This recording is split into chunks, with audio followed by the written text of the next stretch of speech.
YouTube, we're back in action with another Q&A training session. Today we've got shoulders and arms, which is always a fun one for me personally. I know it's kind of a popular hardcore bodybuilder thing to say, oh, I hate arm day. I only like leg days and back days. Truth be told, getting a nasty bicep tricep pump and throwing a shoulder pump on top of it, is it as viscerally satisfying as a hard leg day or a hard back day? No, but it's still a lot of fun. So anyway, I'm gonna walk you guys through my entire session, every single exercise, at least a set or two.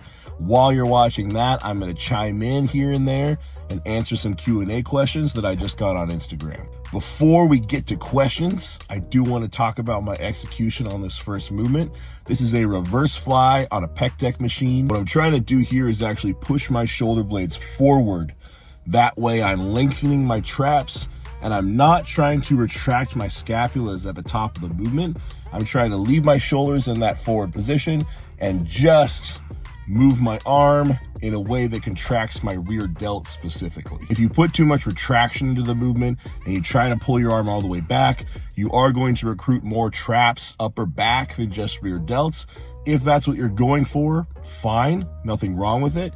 In this particular instance, I am trying to target my rear delt as a part of a shoulder and arm day, so this is how I'm doing the exercise. In a similar way, what I'm trying to do with this lateral raise machine is depress my traps, push my elbows down towards the floor, and then try to push my elbows away from my shoulder as wide as I can at the top.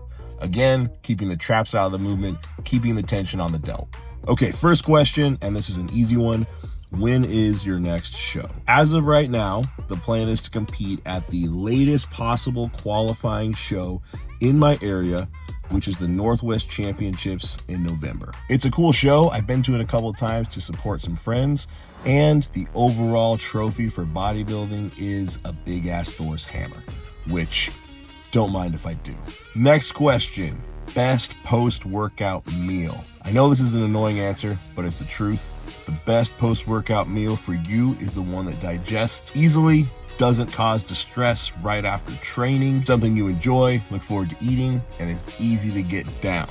I will tell you, for myself, my favorite post-workout meal is the one that's in my plan right now, which is a big old bowl of Rice Chex cereal, 2 scoops of ISO H1 from Hostile, a banana, which I chop up and put on top of the cereal, and then I pour that whey isolate on top, use that as my milk, and shovel it in with a spoon. Super easy to eat, very easy on my stomach, and it's delicious. Who doesn't love a big bowl of cereal? How long did you wait to train after you got your hands tattooed?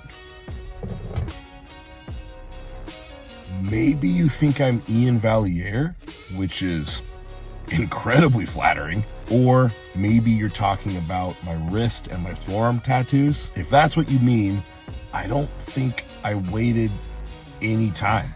0 days. 0 days is how long I waited to train after getting my tats. I would imagine if they were on my hands, I'd probably have to wait a little bit, but with the tats I have, I was in the gym the next day.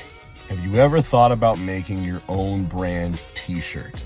You know what? I actually did this for a little while. I used a third-party service called Teespring that handles all the shipping and fulfilling of orders, and I made the t-shirt designs myself. This was years ago. I had only just started competing, and it never really went anywhere. I never really put in the work to promote it. Some of my friends bought it, so you might see a Big Freakin arms or a Big Freakin back shirt out there somewhere. Definitely something that I will likely revisit down the road. Right now, I'm a little more focused on my coaching business as well as my bodybuilding career. But someday I also hope to have my own Hostile t-shirt because the quality of the apparel is just fantastic. I really love and align with the brand. We'll see what happens. Top 5 Arnold predictions. I actually just put in my picks this morning. As of right now, I got Samson in a very decisive and clear first. I don't think anybody can touch him, man. Based on his recent updates, he's only gotten better since his Olympia win. He's looking like he's ahead of his previous showings conditioning-wise. To be perfectly honest, part of me thinks that Samson may never lose another show again. In second, I have Derek. No real surprises there. I mean, the guy was Mr. Olympia just a couple years ago. If he brings a package that's improved from the Olympia, which all signs so far indicate that he will, I don't think anybody but Samson can beat him. With that being said, I don't think he really has a chance at this point of surpassing Samson. In third, I have Andrew Jacked, the obvious choice. Even at not quite his best, the guy is top 5 at the Olympia. Anyone else in this lineup is going to have a hell of a time beating this guy. And then in fourth, this was a tough one. I went back and forth quite a bit. Eventually, I landed on Carlos Thomas Jr. After watching him on Fouad's podcast, hearing about how he and Patrick are really prioritizing conditioning and how his conditioning is ahead of the mark compared to the last time we saw him on stage. You pair that with the guy's ridiculous cartoonish shape, and it's hard not to place him high, man. He's kind of my dark horse, but I see him comparing well with that top 3, and for that reason, I put him in 4th. And then in 5th, I have James Hollingshead.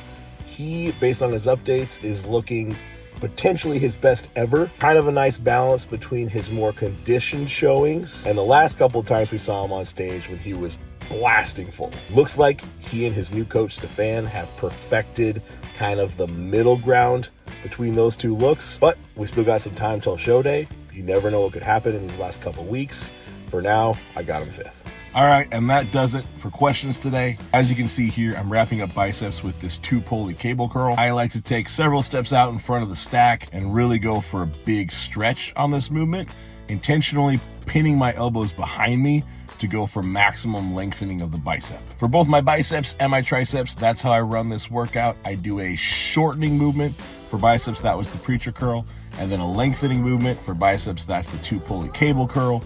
And as you'll see here, single arm crossbody push down for the more shortened position of the tricep, and then an overhead tricep in the Smith machine, which you'll see here in a second, for a more lengthened position of the tricep. Then that's a wrap on shoulders and arms. 4 movements for shoulders, 2 for biceps, 2 for triceps. Big thank you to everyone who watched, and an even bigger thank you to anyone who sent in questions that I answered in this video. I'm definitely going to be doing more training videos with this format, so if you're watching this right now and you didn't have a chance to submit a question, keep an eye on my Instagram story, because that's where I will be posting these question boxes for you guys to submit questions that I will answer, sometimes on my Instagram, but oftentimes I'll answer them here in a YouTube video just like this. If you don't follow me on Instagram, go and give me a follow, Big Freakin Neil. Subscribe if you like the channel.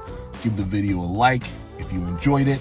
Comment if you have something to say. If you have any specific questions or broader topics that you would like me to discuss in a future video, comment below. You do not have to wait for a question box on my Instagram. You can always comment questions here on YouTube, and I will see them, and I will remember them, and I will answer them. Thanks again for watching, guys. I'll see you on the next one.